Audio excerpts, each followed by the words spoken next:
So imagine you're dealing with someone who's hoarding.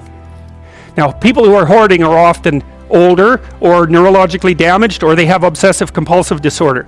But then you walk into their house and there's like 10,000 things in their house. There's maybe 100 boxes, and you open up a box, and in the box there's some pens and some old passports and some checks and their collection of silver dollars and some hypodermic needles and some dust and a dead mouse and there's boxes and boxes and boxes like that in the house. It's absolute chaos in there. Absolute chaos, not order. Chaos. And then you think, is that their house or is that their being? Is that their mind? And the answer is, there's no difference. There's no difference. So, I could say, well, if you want to organize your psyche, you could start by organizing your room. If that would be easier, because maybe you're a more concrete person and you need something concrete to do. So, you go clean up under your bed and you make your bed and you organize the papers on your desk and you think, well, just exactly what are you organizing? Are you organizing the objective world, or are you objecting your field, or are you organizing your field of being, like your field of total experience? And Jung believed that, and I think there's a Buddhist doctrine that's sort of nested in there, that at the highest level of psychological integration, there's no difference between you and what you experience. Now you think, well, I can't control everything I experience, but that's no objection, because you can't control yourself anyway. So the mere fact that you can't extend control over everything you experience is no argument against the idea that you should still treat that as an extension of yourself. So you could say, well, let's say you have a long-standing feud with your brother. Well, is that a psychological problem? Is that him? Is it a problem in the objective world, or is it a problem in your field of being? And it's very useful to think that way, because you might ask, what could you do to improve yourself? Well, let's step one step backwards. The first question might be, why should you even bother improving yourself? And I think the answer to that is something like, so you don't suffer any more stupidly than you have to. And maybe so others don't have to either. It's something like that. Like there's a real injunction at the bottom of it. It's not some casual self-help doctrine. It's that if you don't organize yourself properly, you'll pay for it, and in a big way, and so will the people around you. Now, and you could say, well, I don't care about that, but that's actually not true. You actually do care about that, because if you're in pain, you will care about it. And so you do care about it, even if it's just that negative way, It's very rare that you can find someone who's in excruciating pain who would ever say, well, it would be no better if I was out of this. It's sort of, pain is one of those things that brings the idea that it would be better if it didn't exist along with it. It's incontrovertible. So you get your act together so that there isn't any more stupid pain around you than necessary. Well, so then the question might be, well, how would you go about getting your act together? And the answer to that, and this is a phenomenological idea too, it's something like, look around for something that bothers you and see if you can fix it. So now you think, well, let's say you go into you can do this in a room. It's quite fun to do it just when you're sitting in a room, like a room, maybe your bedroom. You can sit there and just sort of meditate on it and think, okay, if I wanted to spend 10 minutes making this room better, what would I have to do? And you have to ask yourself that, right? It's not a command, it's like a genuine question. And things will pop out in the room that you like, there's a stack of papers over there that's kind of bugging you, and you know that maybe little order there would be a good thing, and there's some rubbish behind your computer monitor that you haven't attended to for like 6 months, and the room would be slightly better if it was a little less dusty and the cables weren't all tangled up the same way. And like, if you allow yourself just to consider the expanse in which you exist at that moment, there'll be all sorts of things that'll pop out in it that you could just fix. And I might say, well, if you were coming to see me for psychotherapy, the easiest thing for us to do first would just be to get you to organize your room.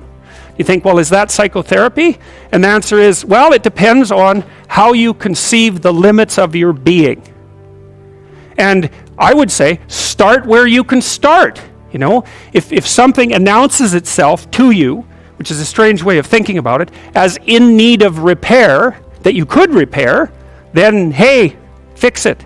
You fix 100 things like that, your life will be a lot different. I often tell people too, fix the things you repeat every day, because people tend to think of those as trivial, right? You get up, you brush your teeth, you have your breakfast, you have your routines that you go through every day. Well, those probably constitute 50% of your life. And people think, well, they're mundane, I don't need to pay attention to them. It's like, no, that's exactly wrong.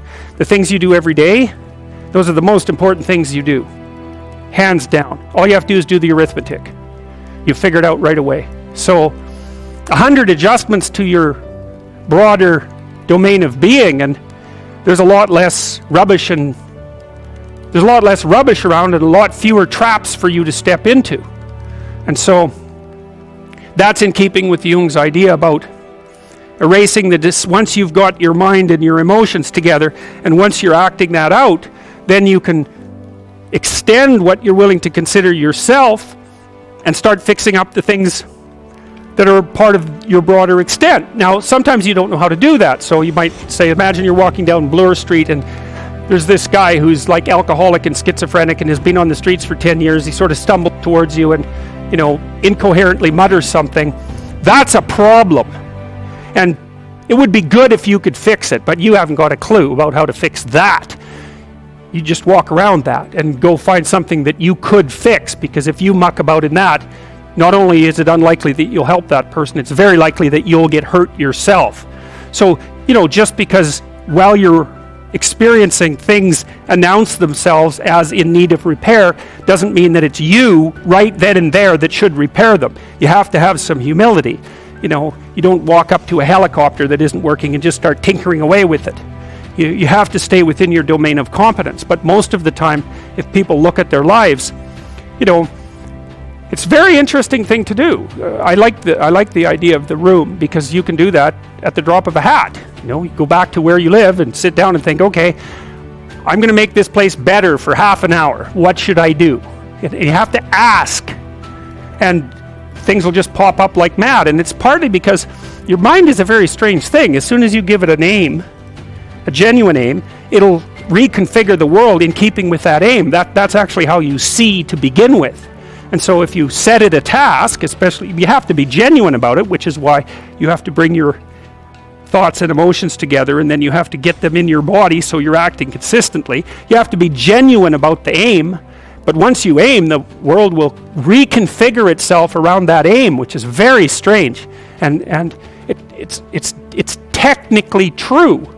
The best example of that, you have all seen this video where you watch the basketballs being tossed back and forth between members of the white team versus the black team, and while you're doing that, a gorilla walks up into the middle of the video and you don't see it. It's like, if you thought about that experiment for about 5 years, that would be about the right amount of time to spend thinking about it, because what it shows you is that you see what you aim at. And that, man, if you can get one thing through your head as a consequence of even being in university, that would be a good one. You see what you aim at.